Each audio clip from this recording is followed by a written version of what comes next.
Welcome to LOA Today. Walt Thiessen and life coach Tom Wells here. It is Tuesday, March the 6th, 9 p.m. Eastern Time. This is the third Daily Dose of Happy, and this is our weekly nightly show, our once-a-week night show where we set up a time for people who can't normally call in during the day to have a time to, well, call in. And we're hoping that's exactly what many people decide to do. Even if you don't, we still have a good topic we're talking about. We're carrying over the topic we started on Monday morning, talking about climate change and the law of attraction, which, of course, in and of itself is a bit of a controversial thing. But, hey, it gives us good things to talk about. How you doing, Tom? Anything new since Monday? Well, something really good today. My stepson is getting ready to go to Bali for a month, and I got to get together with him down in Denver. I live up north of Denver in Boulder.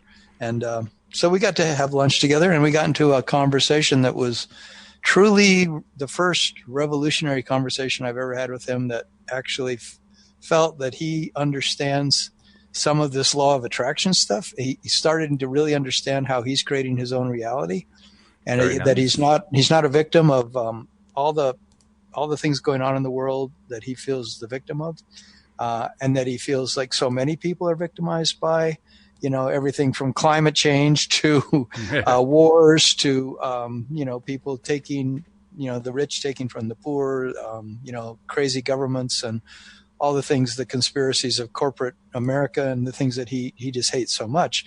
And he's beginning to see that he has a whole lot more power by the being that he is, the fact that he may be an infinite being who is definitely on a different mission than to come here and feel the victim of things. And very nice. I just felt it was a fantastic conversation. Yeah, that sounds very positive. That sounds really good. So, I mean, and best of all, you actually got to go and have dinner and so forth. I mean, that was like really good.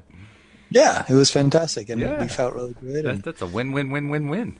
Yeah. How about you? Do you have any other wins besides being the podcast host of three shows in one?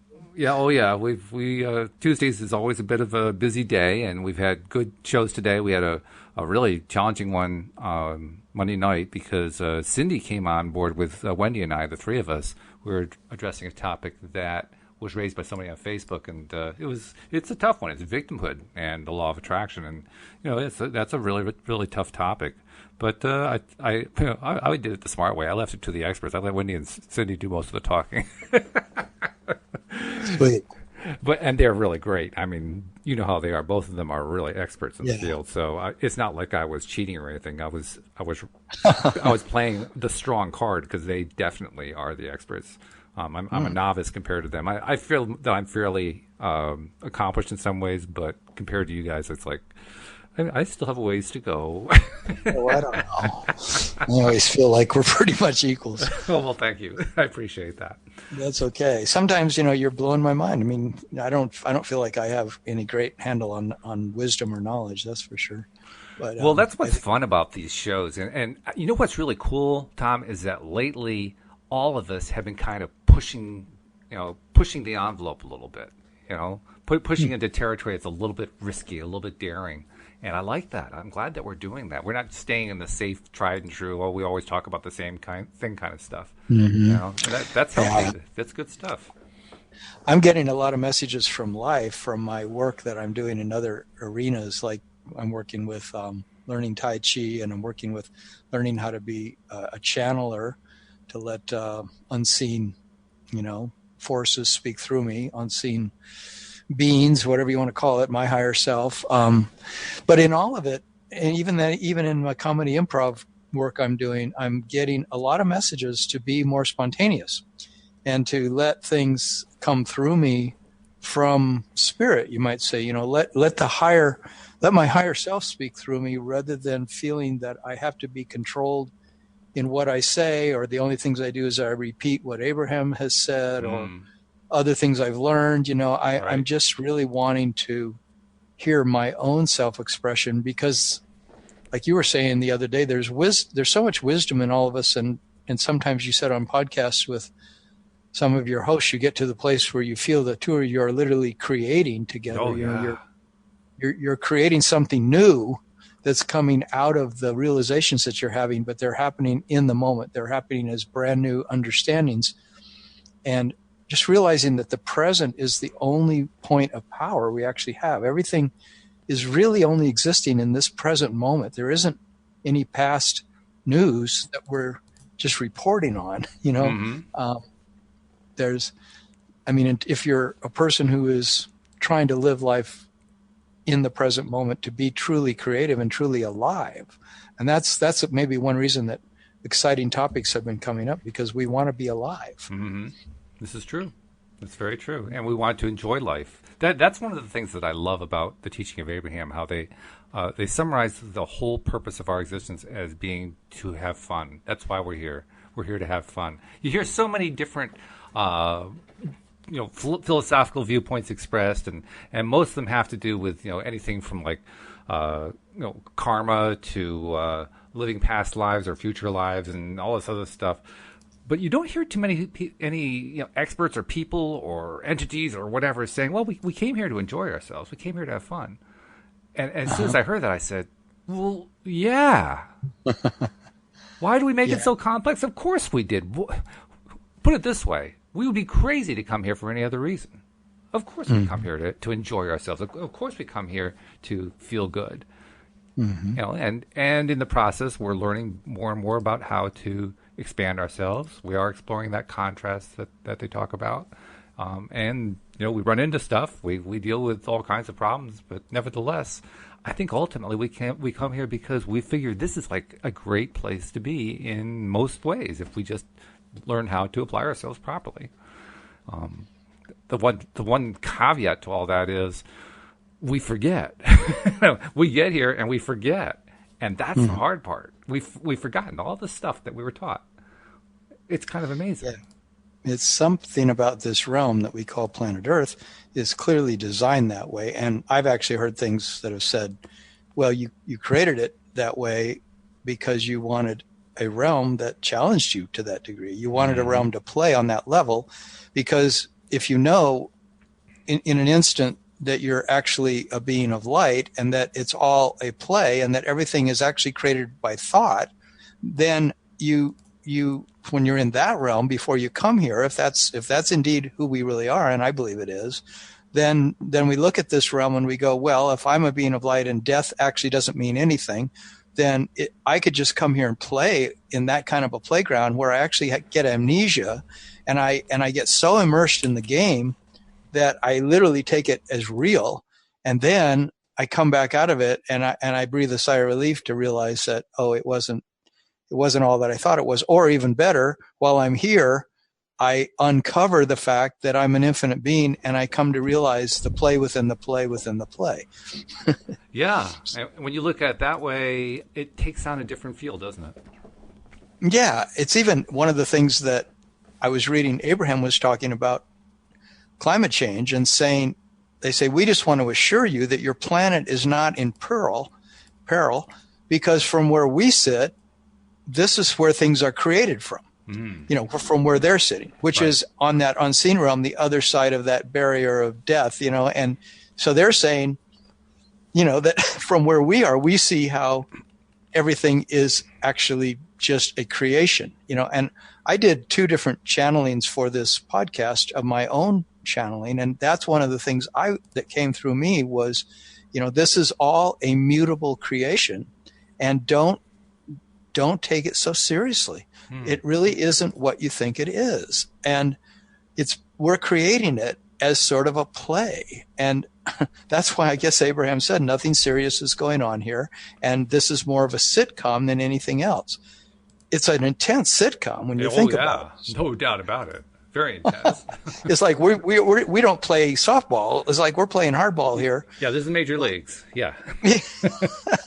But maybe there's something about our beings, whatever we are, that we want to play on that level. That's the only thing I can figure. To me, it seems kind of sick sometimes. Like, why would we play on a level that's seems so hurtful, when really we know it's not who we are, but we would play on that level?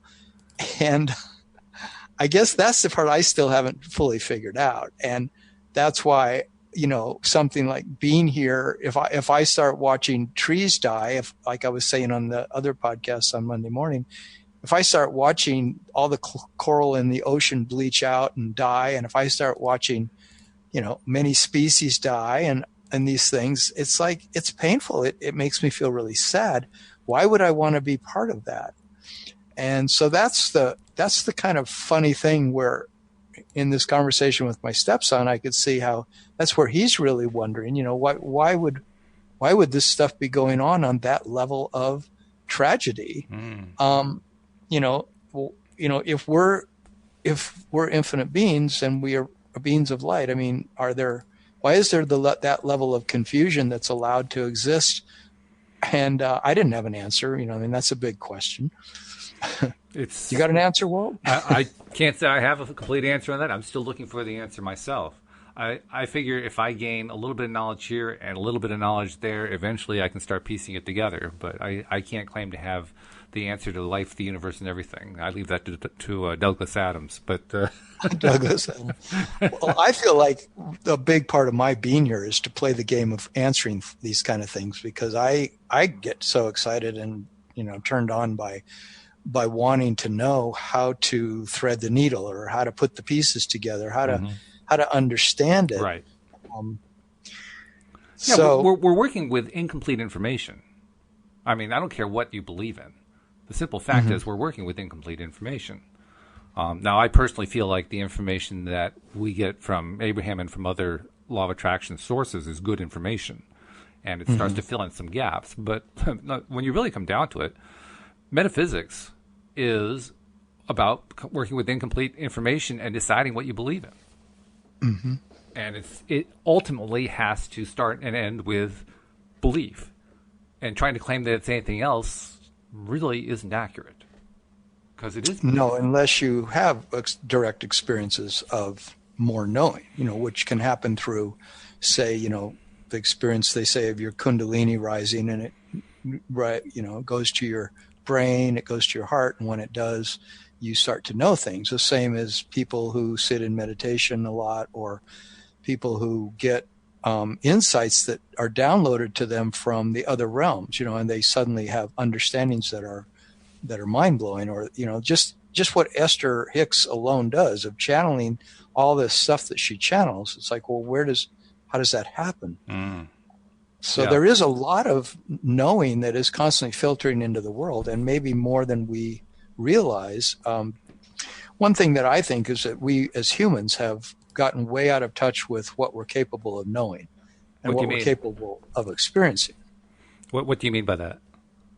Well, there's a lot of things out there now on documentaries and a lot of books and things about, for example, the pineal gland, and how the pineal gland is this gland that modern medical science can't explain why it's there. I guess it's in our top of our head, and yet it appears from a lot of the esoteric and metaphysical work that's being done that it's actually the gland that activates all kinds of wisdom within our bodies and knowing of other realms of, you might say, out of body experience and life after death kind of realms come into awareness when that light of that infinite light that is the light of the universe, you might say, when it floods that pineal gland. And we've lost our ability to be in touch with all of that. A lot of us have. Now, a lot of us are rediscovering it. And that's one reason they say the planet is changing so much right now, is that literally millions of people are having out-of-body experiences. They're having near-death experiences. They're having meditation experiences.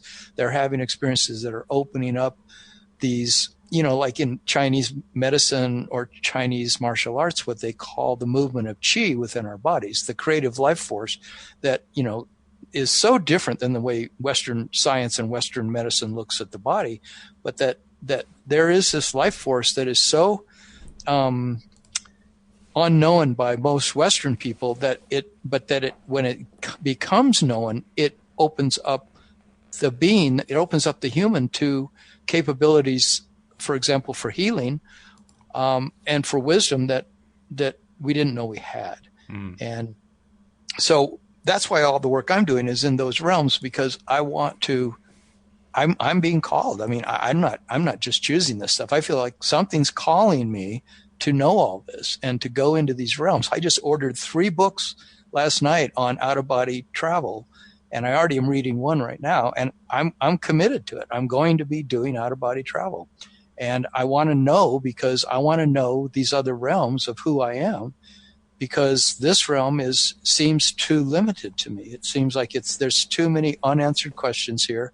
There's too much what you might call suffering, and I want to know more what is going on here, especially if we move into a thing of continuing to create the devastation of the planet that appears to be occurring because of global climate change. That's pretty painful for me. I don't want to be in a realm that is that confused that it might literally destroy its life support systems. That seems absurd. So I kind of want to just know more about who I am and why did I come on assignment to this particular Earth.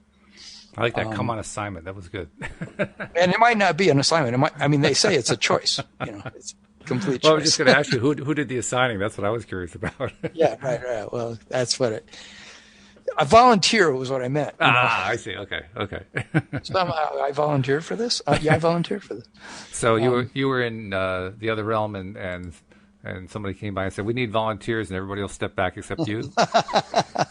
Oh, I'm so gung ho. I'm macho, and I said, "I can do it. I'm feeling great today." Well, when I took on my step family, I took it on. I was in that place of feeling so resourced that I thought I can handle a woman and her 3 young kids and her crazy ex-husband. I can handle all that. That's not going to be a problem. And so I took it on, and for years I was quite resilient, but it broke me down eventually, because there was so much pressure from raising 3 children and dealing with a man who was quite difficult that it really did break me down. I used to say, this is my Vietnam, because I never went to Vietnam, but I felt like this is my Vietnam. I'm really getting my comeuppance in the world, because I'm finding out that I don't have as much resource in me as I thought to handle the level of angst and drama that people can, bring my way, or that I can even cause myself, So I wonder if before we come here, we think we can pretty well handle what's going to happen here. And then we get here and find that, wow, this is a very interesting environment. And yet when we ask, like Abraham was saying, this whole climate change thing, he said, do you understand how you're all the people who are in angst about climate change and are concerned and worried about it are asking for something completely the opposite of that. They're asking for a planet in incredible harmony and incredible ease and beauty. And they're really asking for all that is beautiful about the earth to be resurrected, you might say, or to be maintained and to be allowed to flourish. And yet by asking for that with their angst, it is putting a huge thing into the vortex, a huge amount of the possibility of all that coming about. And so they said the real place to put your focus is not in your stomach. You feel so worried about what's going to happen to the world's ocean and what's going to happen to the world's food supply and these kind of questions, but instead to focus on the improvement that you're asking for. Because by all your concern, you're asking for a vast improvement. And I realized that when I was an environmental activist, that my concern, I was so concerned about everything, that my concern would never bring the change I wanted. The change had to come from my turning the opposite direction and saying, what are the solutions? How can I get involved in, for example, wind energy or solar energy? Or how can I get involved in educating my community about growing food? How can I get involved in something incredibly positive? Because that's really the only energy that human beings respond to. Not just human beings. That's the only thing that the universe responds to. Yeah. I mean, the fact is, and we talked about this a lot on Monday morning. The fact is that we can, we have 3 choices really. When you come down to it, there are really 3 choices. One choice is we can rail against climate change, and do so not realizing that in that railing we're inviting more of the same thing. Mm-hmm. Because we're vibrating with the same thing. We're vibrating with the same thing. We can, number two, we can ask for, or we can wish for, or want a wonderful alternative. And you were starting to touch on some of the elements of that, which is a much more positive way to go about it. Mm-hmm. Or the third option is to simply ignore the whole thing entirely and just diffuse. Yeah, go general. Just go general. Well, with those three options available, now the question becomes, well, which way do you want to go? And what's interesting is how often we go with option one. Isn't it true? Isn't that interesting? We have three options, and invariably we go after the worst one. It's just like a moth to the flame. I mean, it's just amazing. And it's not just with climate change. It's with any issue that people get very excited about, very worked up about. We just, and I think a lot of it has to do with, well, as beings, as human beings in this planet, in this earth, we are to a large extent uncomfortable.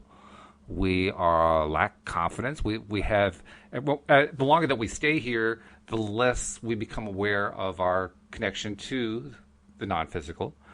I mean, clearly, it's become very clear that young kids have a much better sense of that connection than the older adults do. So clearly, we lose that contact over time. Not that we lose the contact, but we lose our awareness of it.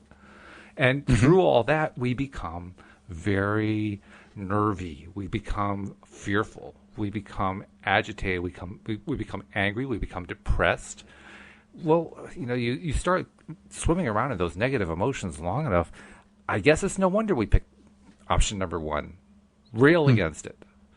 I'm angry. I'm going to rail against it. I'm angry about all these things going on in my life, so I'm going to rail against climate change. It won't fix all the other things, but boy, I'll feel better after I've railed against climate change. That's almost like what the argument is that goes inside our heads.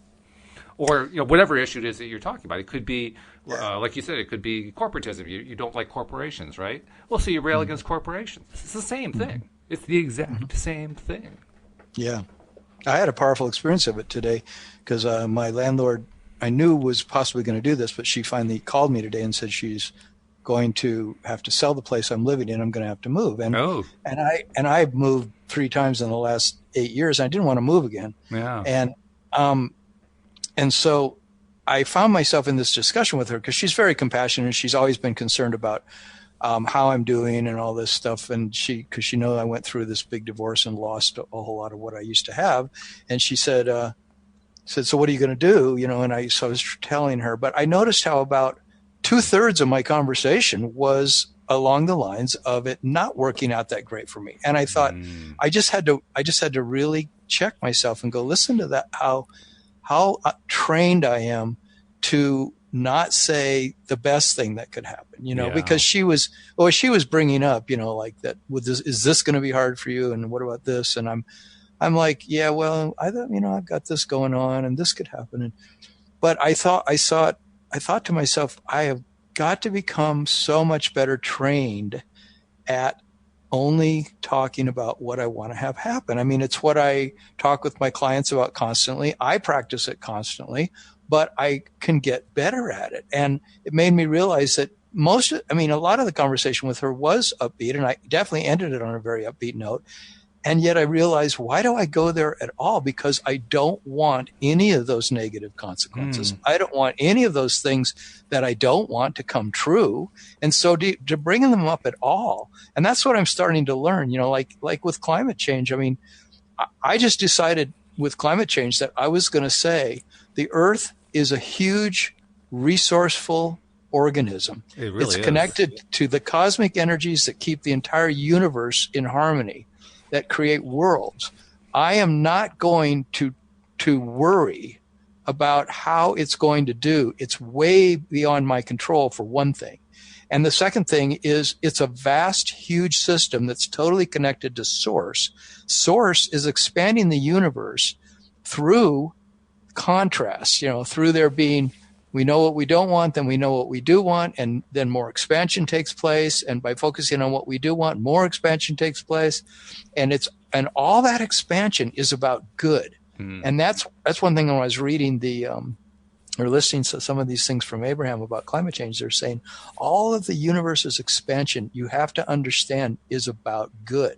And that's a huge understanding, because when you take out the idea that there is chaos that could cause horror and ruination and misery, and that is as equally powerful as the forces of good, well, that would make everything, all bets are off then. Then yeah, anything could go to hell in a handbasket, and it could be horrible, right? Sure. Because if that's possible. But what if the universe is ultimately designed in a benign, benevolent, beneficial way that is made for joyous expansion? You were talking about joy. You were talking about coming here to have fun. Well, why would that be the dominant trait of the universe? And right now, as from what I know, I'm just accepting that it is, because it makes my life work. It makes everything work in my life when I choose enjoyment, rather than believing that this is a crapshoot and that at any moment things could go to hell in a handbasket and I could end up in utter misery. Mm-hmm. Because if I feel that way, then that's going to happen. At one point or another, I'm going to be on a roller coaster all the time, And we know that from experience. Yeah. That's what our life experience has taught us, regardless of whether we believe in the law of attraction. We know, you keep, putting all your energy at all this negative stuff. And as sure as Sunday follows Saturday, you've got more and more of it coming into your life. Particularly the longer you live, the more you realize that's true. It's frustrating. It's really frustrating. I mean, for the longest time, I was my own political motivation, which I have been leaving behind, I'm happy to say. But most of my political motivation was libertarian-oriented, and so I was against everything. And as a result of being against everything, guess what? Everything fell apart. For me, anyway. Not for the whole of the planet, but things just kept falling apart. It took me a long time to notice the pattern. But when I finally noticed it, it was just indisputable. And I actually thought, I've told you this before, I actually thought there was like an evil being going after me. Mm-hmm. Like I had some evil being that was deliberately torturing me, undermining all of my good works, all that kind of stuff.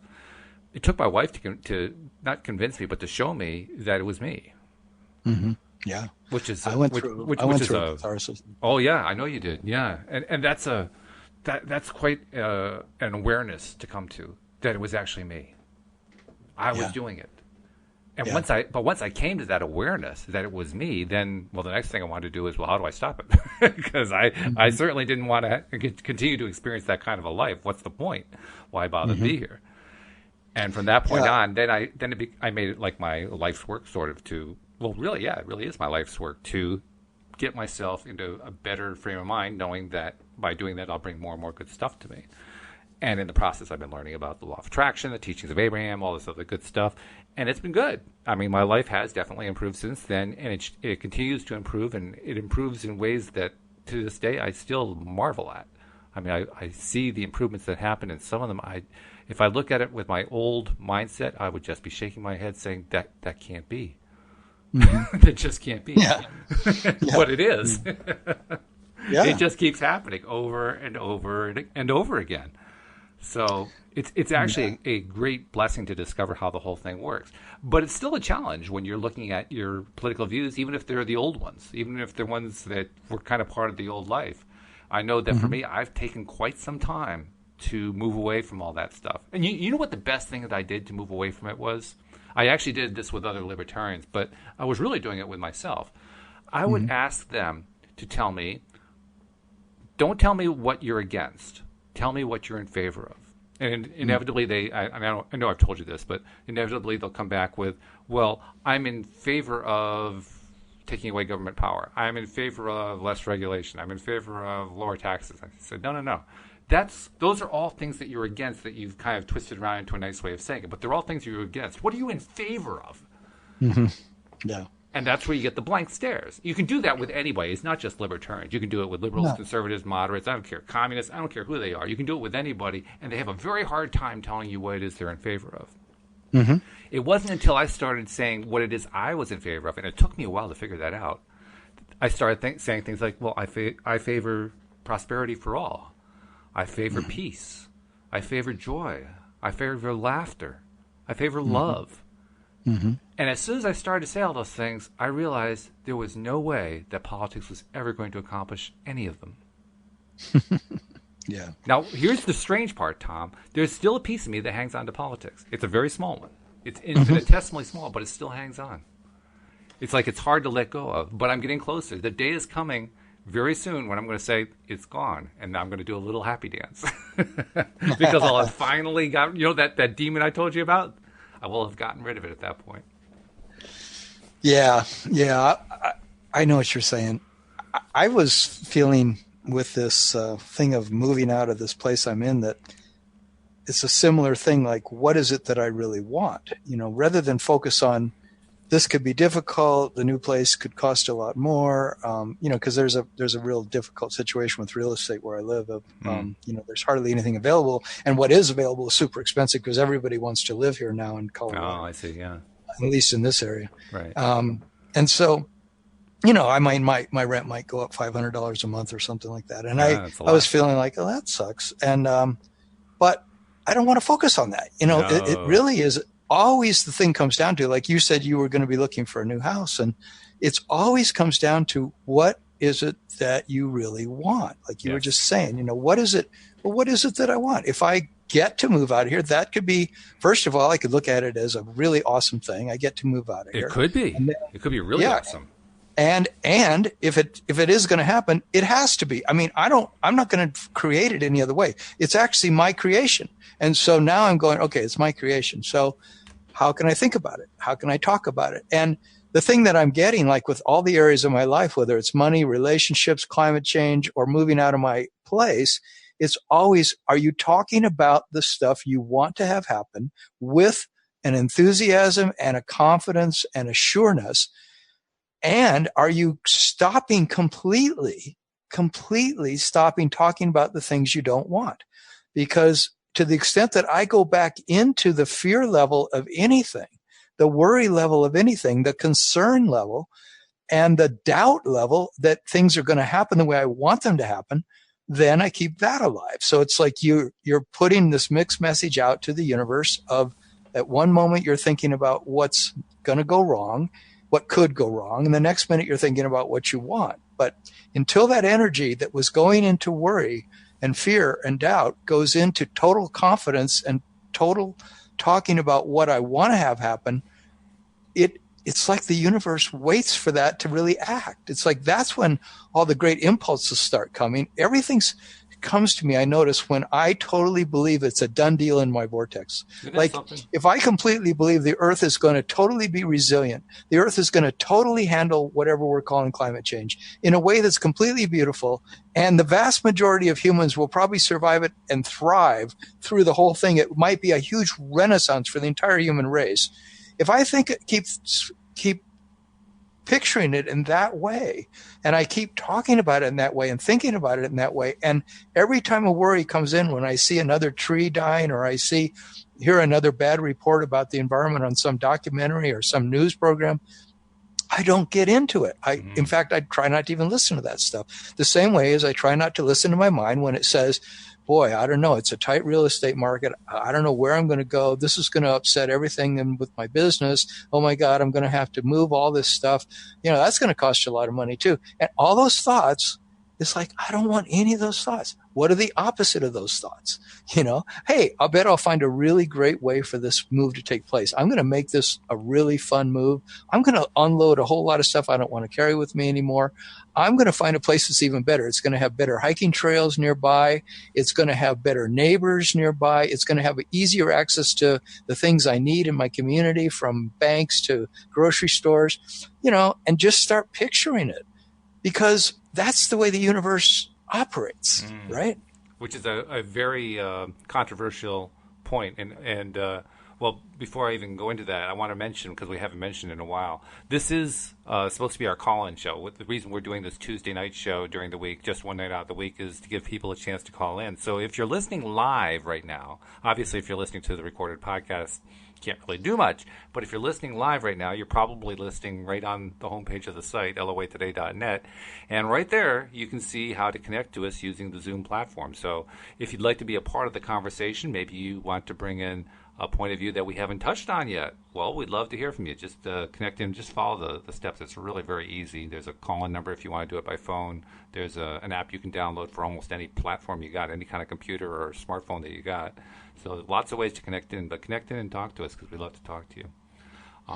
Yeah, I'd be curious to know if anyone's concerned about climate change and yeah. anyone's concerned about the things we're talking about. Do you have a similar issue in your life, whether it's climate change or something else, where you're wondering, how do I have an attitude of possibility rather than an attitude of fear or an attitude of hopelessness or, worry? Mm-hmm. But the thing about the fear, the thing about the fear that really captures my attention these days in a way that it never did when I was caught in it myself, is that there is nothing in it for us.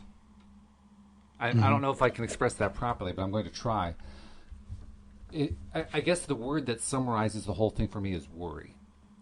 Because we worry about stuff. I mean, you're very worried, or at least you were very worried in the past about climate change, about the ozone, about species lost, about trees, about you name it. I mean, you were worried about all of it. Mm-hmm.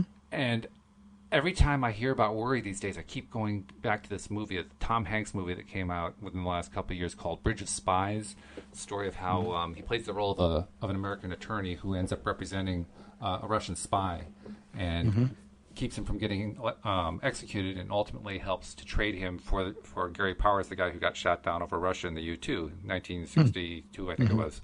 60s. And he not only does he get Powers back, he also gets back another guy, a student who inadvertently was on the wrong side of the wall as it was being built. He gets him out, and then later on, this is amazing. They put this as a postscript on the movie.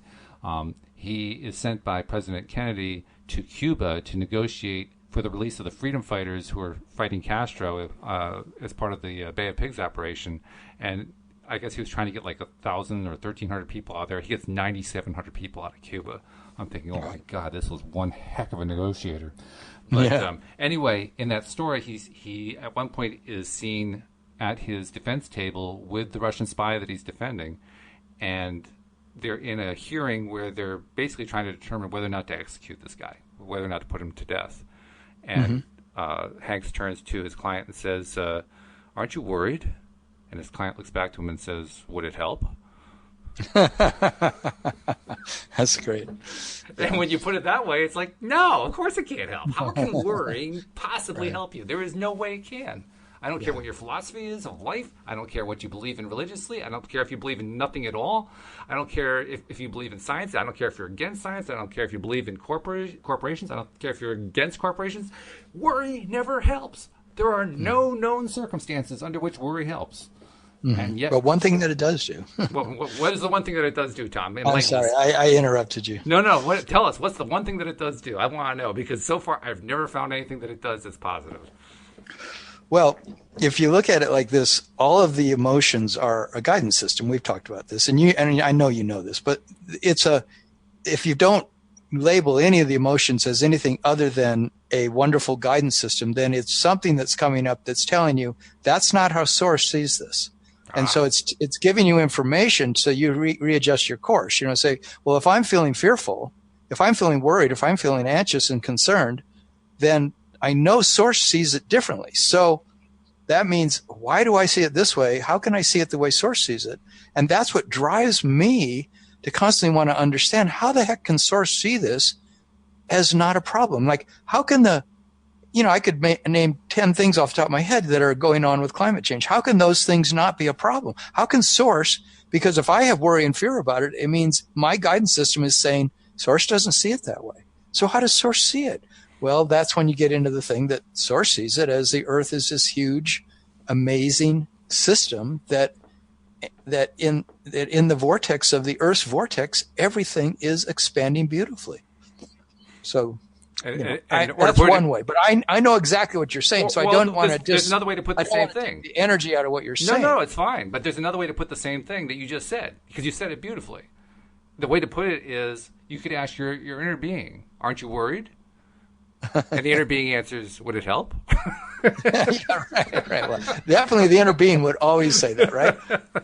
And yet I love what you're saying, because it's something I'm working with myself, like on the thing about this landlord telling me I'm going to have to move out. It's like, why would I go at all to a place of concern? It's like, and I've been asking myself that the rest of the afternoon after I had the talk with her earlier. It's like, why would I go to a place where I would bring up any of the fears I have about making this move and finding a new place and money and things like this, when none of that is what I want? And so it's the same thing. It's like, it doesn't help. All it shows me is that, I guess what it shows me is Source knows that everything's going to be fine. Well, and then I've got to get myself into that complete belief and acceptance that not only is going to be fine, I can literally pick the next place I want by having a strong enthusiasm for the things I want. Well, tell you what, we have a third viewpoint we can look at here, because we have a caller who's called in. So let's find out who's here. Who has joined us here on the show today? Well, hello, is this Walt? This is Walt. Who am I talking to?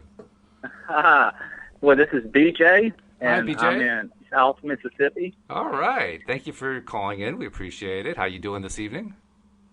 Oh, it's really nice, really nice. Actually, I just joined up, so I wasn't able to hear the prior show, and I'm completely lost where you're at right now. Well, sometimes we are too, so you're not alone. It's okay.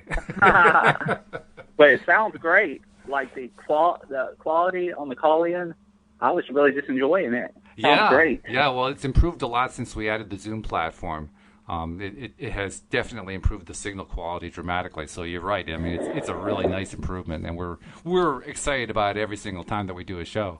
But in terms of what we're talking about, the conversation from Monday morning was on the subject of climate change and the law of attraction.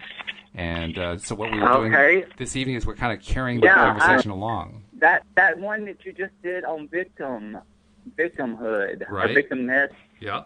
That was actually the one that kind of intrigued me. Oh, okay. But the climate change, that's of course the whole can of worms too. But, I know your co-host is very knowledgeable on that one, probably way more than me. Yeah, Tom is an expert for sure. As far as the law of attraction, it seems like it goes hand in hand with it too. It really does. Yeah. I mean, do you find anything in particular that you consider to be worrisome that you're trying to deal with or overcome or something? Because that's what we were talking about the last few minutes. Is there any value to worrying about this stuff? Yeah, no, I think it's almost really individualistic, and it's like the Matrix will every person will have this issue that just seems to be their issue. And it just gets magnified, and it seems all important. Like something in my life would just seem, wacky to you guys. Y'all be like, well, that's just nonsense. But I'm over here, trying to deal with it like it's life or death. Isn't that something? Yeah. Oh, it's just amazing. But the climate change, I really do feel like this is an adjustment. It's like a real personal thing to overcome, and I just don't feel like the world is going to burn down. If we don't all jump on board, I feel like that probably would be the wrong energy to put towards the solution. Trying to fight against it. How does that old saying go? The war and anti-war, and then if you're trying to do an anti-war protest, you're probably bringing on more war. Yeah, right. Yeah. I think it was, that's the very thing we're talking about. I think it was Mother Teresa. Victimhood, though, that seems like I just wanted to bring that one back up if you don't mind. Not at all. Because I know when I came across that of course, that's like the real catcher, the real catch-22 with the whole LOA, if you know what I mean. Like, it's hard to really get past that. And I'm not sure where y'all ended up in your whole conversation on it, but I'm pretty sure it probably wasn't a great place as far as it's just not a happy answer. You know, like the idea that anybody that doesn't even know about LOA would somehow be bringing it onto themselves and be somehow responsible. You know, that just doesn't sit right, probably with a lot of people, you know. And it kind of seems like the answer to go back and maybe just look at other aspects, try to focus on other things, and then come back to it later. You know, that's where I really did have to kind of go back and take maybe a little new approach to the whole, not just LOA, but just the whole, you know, life in general. Like, what's really going on here? Is it really LOA, or is there a whole nother level maybe to look at? You know, a whole nother level. Have you come to any conclusions about that? I do have some thoughts. You know, I didn't want to hog a bunch of airtime if we had callers trying to get in. No, that's all right. We're here to talk with you, so share away. That's great. Well, also, you know, I realize your show is an hour long, and that's just awesome because it's not like there's a whole bunch of commercial breaks. That's so right. It's literally like a whole hour. Yeah, how about that? Well, we do have commercials. We say, oh, by the way, there's a show coming up next week. That's the commercial break. See, go ahead, plug away. I think that's great. You should plug more. I wish you had something to sell, you know. Well, we are going to, I would actually. Definitely buy it. Very soon we're going to have a book coming out. I'm currently in the process of editing it. We've had contributions from almost 40 different people, and it's all about real-life law of attraction manifestation stories. And I think when you get the opportunity to get your own copy, you're going to want to, because it's going to be a heck of a book, just based on what I've read of the stories I've read so far. And I haven't even read them all yet, but I mean, they're well, you know, Joel. Every time Joel came on, you know, in the first kind of iteration of the show, when Joel was the regular, right? Or I guess that'd be the second iteration, because Joel wasn't actually with you at the beginning, was he? He was actually about my 5th interview back in 2012. Oh, really? Yeah, he was. Yeah. But you're right. He didn't come back on for another year and a half after that. That guy blows me away. He is so, so not unassuming, but just so not blowing his own horn. His stories are amazing. Like, that guy is truly doing miracle work. Oh, you know, if you go back and listen to some of your episodes from earlier, where he'll just, out of the blue, ramble off some story, and you're like, wow, that story could be a whole book by itself. Oh, yeah. The things he's doing. Yeah, the story he wrote for this book is one of the really amazing ones that he told early on, one of my favorite ones, too. And even as I'm editing it and reading it through, I'm still blown away from it. Even though I've heard it like 2 or 3 times before. I'm rereading the same story I've always heard, and I'm still blown away by it. But he won't even sit there and toot his horn. It's like he almost, you know, rejects that. He doesn't even want the acclaim for all his work, you know, but he is doing some masterful LOA type work, like really next level stuff. Oh, you absolutely. Know? And I'm just blown away. I'm so happy he joined back with the force, with the team. Because, you know, when I started listening way back, I'm probably with you maybe a year. Hard to keep up with time, but I would say over a year. And then when I first heard the first episode, it was like I had just turned on the podcasting, and I had just started doing that podcast stuff, and I searched you out, found your show, and listened to whatever the first one was, but it wasn't with Joel, and I was already intrigued with just your stories, Walt, and then I went back, and I rarely do this, but I started doing a little crash, you know, a little binge with all your old episodes, and then I think like a week later, I caught the next new episode, and I realized, oh man, that's not Joel, and I got a little worried, so I scrambled back and went back to the archive to peg down exactly what happened. with Joel. And sure enough, I saw where you had labeled the episode. And I mean, honestly, on your labeling, I thought he had passed away. I thought the guy died. Oh, no. Oh, I'm like, sorry. No. You're like, we lost Joel. So sorry. We lost him. And I was like, no. But then I listened to it, and, man, I got to say, you know, shortly after he left, you know, I feel like I know you. Well, like, I feel like I really know you well. And after that episode, after he left, you had a little bit of downtime. And then I noticed all of a sudden you sparked up.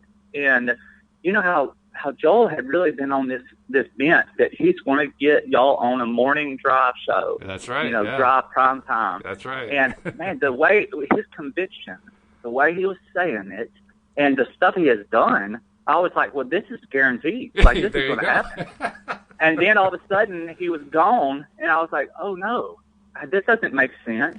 Like, this doesn't fit into the reality.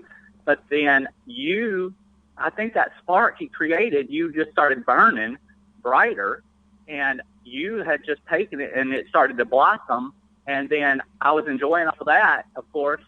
And then, yes, and I was just so happy when he came back. I was like, all right, we got Joel back. Now the mission can go on. That's right. Yeah, I'm with you 100%. I know exactly what you mean. You know? And you're right. Right after he I left. really think, because he is powerful. He is a powerful creator. He really is. Like, he really is. Yeah. It rubs off. And you're right. Like, right after he left. He gets me enthused. Right after he left, you're right. I was in a down period. I felt down. I could tell. I just felt like, oh, my God, my friend's gone, you know? And I knew he was fine. And he was good. Yeah. He was. Yeah. He is, like, not that David isn't. David does good. Go ahead. Oh, David's amazing. Yeah, you know, but I'm it was a very just a different analytical vibe. type of guy. I like the science and everything behind it. And I love listening to David's breakdowns. Yeah. That guy, he is definitely on another level. I don't think that Joel would have the patience to sit down and have a long talk, you know, about all the little nuances of this stuff. But, yeah, it's just been a real great ride, you know. And another thing, most of the time I'm listening during the day, and it's great to have you. You know, I'll be out riding a tractor or something listening to you guys.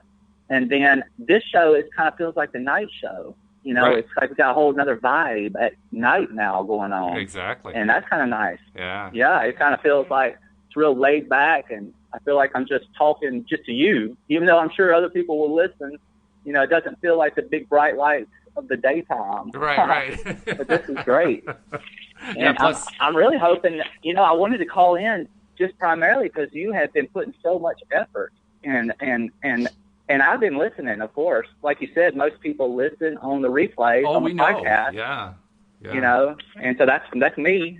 Oh, I was going to mention also, just as a side, I didn't see when I was looking for the website, a lot of people are able to put some sort of hyperlink in on the description to click into the website through the iTunes podcasting. And that might be something you could look into doing, because I actually had to go into the browser and then hunt down the website. But I'm pretty sure there's a way you can link in the description on your show notes or somewhere in the iTunes. You know, that's just something maybe to work on. Well, but I think the iTunes is going great. The iTunes does link to the shows individually, but you seem to be suggesting something else. I'm not sure what you're suggesting. Yeah, there's a way you can. You know how you get like 3 tabs on your iTunes? It's like related shows and then reviews, and you're able to put a hyperlink in there. I'm not sure if they're fooling the machine. Maybe they're using some tricky code, but on some of them you can click and it'll open up the website. Only hyperlink straight out of iTunes. That way you don't have to jump out and go into your browser and then try to search down LOA Today. You know, just so, you know, maybe I just know how lazy people are, and some people might not just do it, and that might be why they're not calling in. Like, that was an extra step for me, I'll be honest. And if I wasn't so motivated tonight, then I probably would have been lazy too. I have to admit, I'm not aware of that, so thanks for letting me know. Yeah, I didn't know that you could actually do something like that in iTunes, so I'll take a look and see how that's done, because I've never seen that before. Yeah, I think they're using some tricky code, because it doesn't look like a regular hyperlink. It looks like somehow they're fooling the machine. But hopefully you can. Either way, I know that people are definitely finding the show, And that's the main thing. Yeah. Yeah. And they're definitely loyal working. too. They're like you. You're a loyal listener, which I appreciate immensely, by the way. I want to make sure that you know that. But so many people are loyal now. I do. And I would like to, you're one of the few people. See, I've been down this road, like all of us, looking and trying to find. And then I came across, I kind of, gave up, then finally came back to it. And then when I started searching for you, I just was immediately drawn to you because you're just not asking for anything. Yeah. You're bringing on people, and you're really not, everybody's got the little thing at the end where they're asking. Oh, the gimmick, yeah, and, right. Yeah. And I have no offense to any coaches out there, but even a coach is asking, and you just don't do that at all, So well, I do ask. I ask for about the book. I ask for my co-hosts because my co-hosts are coaches, and that is how they earn their living. So I do ask for them, and I think that is important. Yeah, that's true. Because they are on the podcast giving their time away for free, and this is what they do for a living. So I think it's important to give them that. But you're right. We don't try to. We're not we will get to the point where we have advertising, paid advertising, but we're not anywhere near that yet. And in the meantime, we get to enjoy not having it. And by the way, my plan is once we do get to the point where we're big enough that the advertisers want to be a part of what we're doing, I also plan to find some way to make it possible for somebody who doesn't want to hear all the advertising. They can pay I don't know, $10 a month or something like that, and they can get it that way and not have to hear all the advertising. So we're going to try to keep it as clean as we can, as free as we can. Well, that sounds great. Yeah. I know I would be all about that for sure. Yeah. Yes. Keep it going bigger, even bigger. I tell you, that's what the dream is, BJ. I mean, the dream is to make this thing huge, so huge that it's more than just me doing it. I want to have teams of people doing it all day long, so that literally you can come in live anytime and just tune right into a live podcast, a live broadcast. Really, that's my real dream. Well, I definitely think somebody like Wendy, if she's ready to go at it alone, or maybe even Wendy could have her show and bring home a co-host with her, because that gal, she can run the show for sure. She's good. Oh, yeah. Yeah. We're definitely getting to the point where individuals are going to be able to start, pairing off in their own ways and so forth. And behind the scenes, I've been asking each of the co-hosts, in little tiny ways, just finding out where are they in their own development and so forth. And I can't say for sure that we have a particular plan where there's going to be an expansion of the schedule or we're going to change it around so that different people are running things. That we're not at that stage yet, but the idea is planted. So that's definitely the direction we're going in the long run. Oh, that sounds great. Yeah. Well, let me just quickly throw out a little comment, and then I'll let y'all get back to it. My thought about the victimhood, and I think David will appreciate this point of view. It's like that whole thing of it just feeling kind of icky, where, that's just not really there's not really a clean answer for that. And I think the reason there's not is to pique us to keep looking and to keep going to find a better feeling, answer. And what I basically come into, it's nothing revolutionary, nothing I'm sure other people aren't saying, but, we're talking about the world as an illusion. We're talking about the world as reality being created, like maybe a movie, something like The Matrix or whatever. And I go back to, you hear a lot of people saying gravity, trying to, use the gravity scenario. Well, LOA is like gravity. It's just always there. Mm-hmm. Well, gravity, what I've come to understand, gravity is as much of an illusion as everything else. That's true. Gravity, that's a good point. Right. Gravity's an illusion, and at some point somebody named it, somebody coined its law, its gravity, and then other people reinforced it. And now it's like, it's the law, it's gravity. And now you've got this whole group, this fandom, trying to equate LOA to gravity and saying, well, this is the law of attraction. And now we got something concrete, the law. Well, gravity is no more of a law than LOA is no more of a law. Mm. I look at it like you've got a lot of correlation. You've got a lot of seemingly things that look like something, but it doesn't mean it's causing it. That doesn't mean that LOA is the end-all, be-all, because gravity, they've been researching for years, who knows how long. And you get down closer and closer, and they're no more close to finding a solution for gravity. In the bottom line, they still don't really have an answer. They just think it's, okay, now it's something smaller. It's some force, and then somebody else has got an idea. It's all theoretical. And I don't believe there'll ever be an answer, because there's not an answer. And it's there for you to probe, and LOA is a causality. It's not the end all, though. It's just correlating events that look like something. And so when you're saying that somebody's a victim and, well, they're just attracting, and maybe they don't even know how they attracted it, well, that's just not necessarily true. They're not attracting anything. Nobody's attracting anything. This is an illusion. Nobody's attracting anything. Okay? It's like saying somebody got struck by lightning. Okay? Well, did they attract lightning? We'll take it a step above that. How do we even know what lightning is? Did you make a lightning bolt? Lightning bolts were here before any of us were here. And nobody even knows who made a lightning bolt. We're just assuming God made the lightning bolt. So it's not like we can claim to be attracting anything when we don't even know how to make something. It's like anything. We don't have that type of ability. What we're doing is we're experiencing this stuff. And I think, like Wendy says, it's up to how we're reacting, our emotions. Are we getting bent out of shape over these things? And that I'm just saying that that doesn't need to be the final answer. People don't need to say, well, LOA, and somehow they attracted it. No, that's definitely not it. Okay. I'll just go ahead and say it. I'm sure that's probably going to offend some people, and everybody wants to really claim that they've got a real idea, this LOA, and you got 1,000 people selling 1,000 programs with 1,000 steps. And if their program doesn't work, then my program will work, and let me show you why theirs doesn't work. And meanwhile, how many people are really manifesting Ferraris and Mercedes and $1 million piles of cash? Like, people can do it. People have done it. But it's not like it's really teachable. If it was teachable, then somebody would be able to teach it. And all people are doing is echoing what they've heard, and it's just not that simple. It's simple, true. All you got to do is live and experience. But this whole thing with the victimhood, I'm just saying that's not the way it's going to end up being. That's not my experience at all right now. And I pretty much could say I've seen a lot. It'd be hard to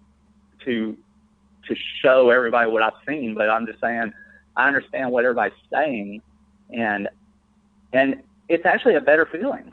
What I'm trying to explain actually makes me feel better about the world around us, because you don't have to worry that somebody's attracting something. They're going to get a giant piano dropped on their head, and like, oops, God, I hope not. Oh, sorry, you didn't see that coming. Your baby just got squashed. Too bad for you. You must have had some bad vibes.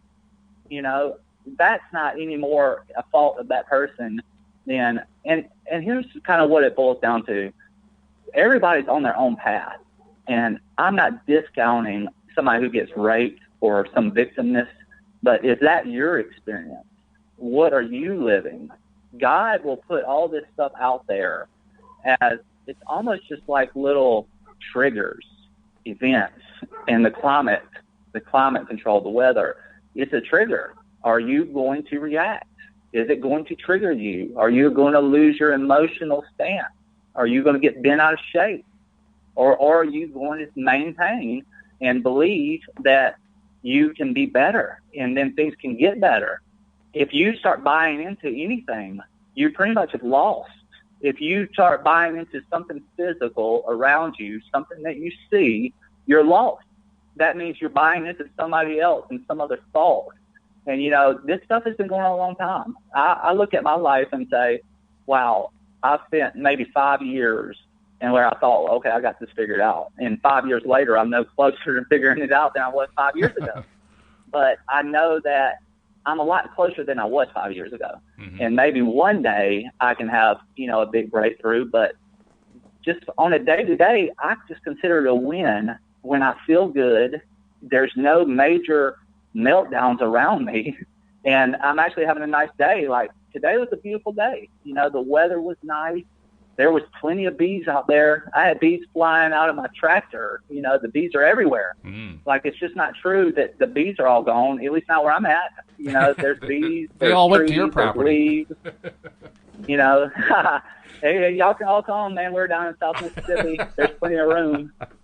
It's not, there's definitely no overpopulation. I don't know where that myth ever came from. My God, there is just miles and miles of land everywhere. Like, there's just a house here and a house there, but there's plenty of land. There's plenty of water. There's power everywhere. Everybody's freaked out about power. I'm like, man, there's wind blowing all the time. There's water running all the time. There's sun burning all the time. Like, there's unlimited power all right now. We don't even need some major revolution. You know, like, I just feel like everything's already here for anybody to succeed. And basically, it's just about quieting down. Like, I like how you take those walks. You take those walks. Oh, yeah. You know, you've been doing that. And I think that might be why you've been having these major breakthroughs. You know, I think because related. of that quiet time. Yeah. Really? Would you say that might be kind of the key? Oh, sure. Yeah. I mean, it's sort of my substitute for meditation. Tom's really big into meditation. I'm not so much of a deliberate meditator, but that's a form of meditation for me. And I think it serves very much the same purpose. I mean, Tom, how do you feel about that? Does that match up with what your understanding of meditation is? Oh, yeah. Yeah, I totally agree with BJ. The more time we spend just appreciating and being in how awesome really the life is every day, there's so much to appreciate. And sitting in meditation is just a huge part of that. But so is going on the walk. I go on a walk almost every day, and open space that we have around here, and it's just incredible. And without that, I would be losing touch with what I really believe is the bottom line of how good everything is. Yeah, I totally agree. Like, you can wake up and it can be a nightmare. You can turn on Alex Jones, and that guy's living a nightmare. You know, his whole world. It is a freaking nightmare. I could see why he is buying guns and getting ready for the end of the world, you know, because in his mind, it does look like that's true. But I just don't think it has to be true for everybody, you know. Like, like, I'm just going to roll with this theory I have, and until I'm proven wrong, you know, maybe I'm wrong and I get wiped out, and then I'll be like, well, I was wrong about that. You know? But I'm just going to do it day by day. And it's like, I haven't been proven wrong in my mind taking this. It's like the narrow road, you know. It's like the old passage where you got to walk through that eye of the needle. It's like, it is a very tight road you have to walk. You know, you know in your gut what the decision is, like every decision, moment by moment. You just know. And if you just tune into that, you know, it's a very tight road, but it's definitely a lot less stress. You know, it's a lot more peaceful, but it's a slow road. That road is slow. Things like, God is not in a rush. There's no hurry here. You know, you just got to really just chill out. I even tell when people ask about money and this and that, I try not to get too much advice, you know, but the money thing, I think people just need to scrap that idea. Just nix it. Like, just forget about money. You don't need money. You know, that's a whole thing that's going to turn into awfulness if you try to chase money at all. You know, just worry. Like, life is here. Everybody's got enough food. If you want more food, I'm sure you can get it. But, you know, just if you focus on other things first, build up the rest of your life, relationships. Maybe you got a garden, or maybe you got a business idea, but you sure wouldn't go with a business idea for money, because then you polluted your idea, you know, and that's what I've been trying to do. And I definitely just wanted to call and thank you, because you helped me get through kind of some mundane little tasks that I do day to day. And with all these new shows, it's like awesome. I mean, I used to be on top, but now I've got shows I go back and listen to that I'm missing now. We're making your work. All right. Yeah, it's great, though. But, yeah, I mean, I won't waste any more time tonight. Maybe I'll check in with you guys later. We would love to have it's so good to hear from you. Yeah, please do call in another time. I'll definitely be listening. All right. Well, thank you, BJ. Yeah, I would love to understand more about your idea there, because it sounds really good. Yeah, hopefully. I'm sure I'm not the only one talking like this. It seems like every time I have an idea, I think, well, I need to go tell people. All of a sudden, there's 10 other people talking about it. I'm like, well, there's no reason for me to talk. That's the way it goes. Yeah, I didn't buy into that argument. That's how I ended up starting the podcast in the first place. Well, see, now there you go. Yeah. There are opportunities, and you definitely have fallen into a good one. Yeah, I think so. Definitely. Well, thank you for being a listener. Okay, Thanks for calling in. Thanks, great. BJ. Yeah.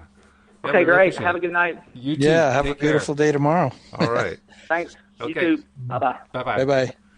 Well, that makes my night. That was great. No kidding. That's beautiful. That was wonderful. Excellent.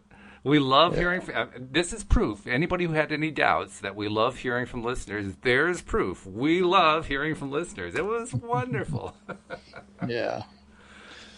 So, Very, very bright man. Yes. Yeah. I'm obviously given a lot of thought to all of the aspects of the issues that are involved. So I give him a lot of credit for that. That's really good.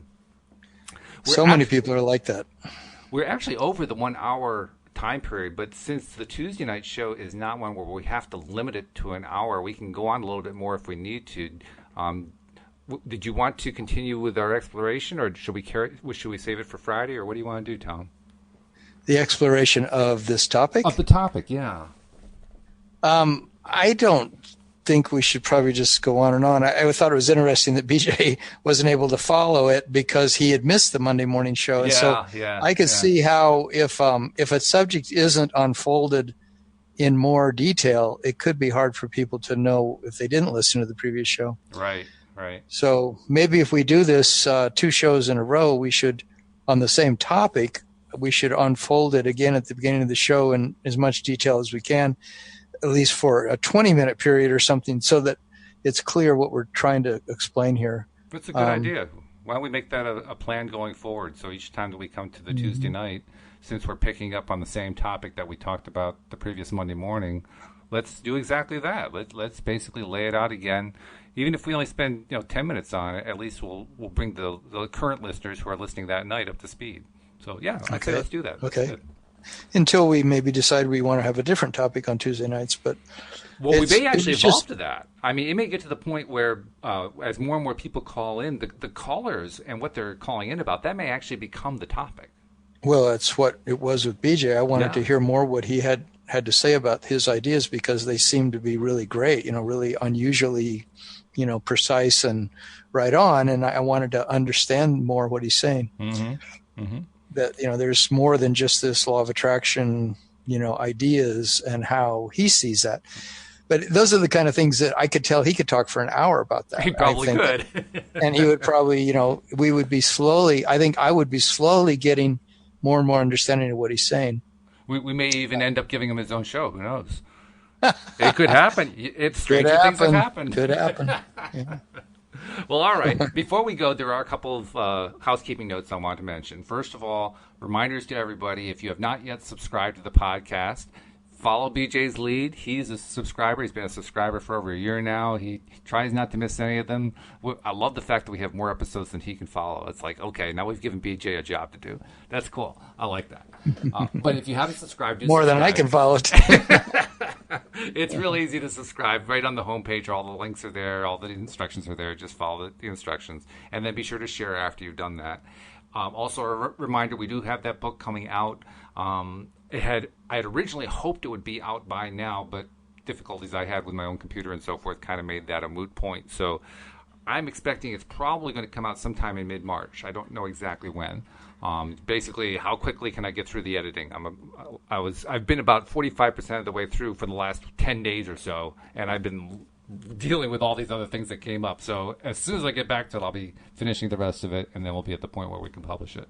But I mention that because for those who are regular listeners, you're going to be able to get a free ebook of that book when it comes out within a very small window of opportunity, probably just a few days. So be sure to keep listening so that you can be part of that. And Tom, for those who are looking for that personal touch, how do they reach out to you? Well, they can have a free coaching session with me if you'd like, and then we could decide if you want to do more or not. But I have a website called youarejoy, youarejoy.com, and there's a page on there that you can sign up for a free coaching session. Excellent. Very good. Well, Tom, this has been great. I love it. We had our second caller, and he practically took over the show. I hope he does it again. Yeah, he's a very, very intelligent man. So we'll look forward to the next one. Absolutely. And you and I will be talking on Friday, of course, so I'm looking forward to that. And I also invite our listeners who are following on a day-to-day basis, join us tomorrow morning, because Cindy Chavez and I will be carrying on with our discussion about money and the law of attraction. Even though BJ says we should probably ignore money, we're going to look at it anyway. So please do join us and continue to tune in for each one of the episodes and stay with us here on LOA Today. Goodbye, everybody. Goodbye, everyone.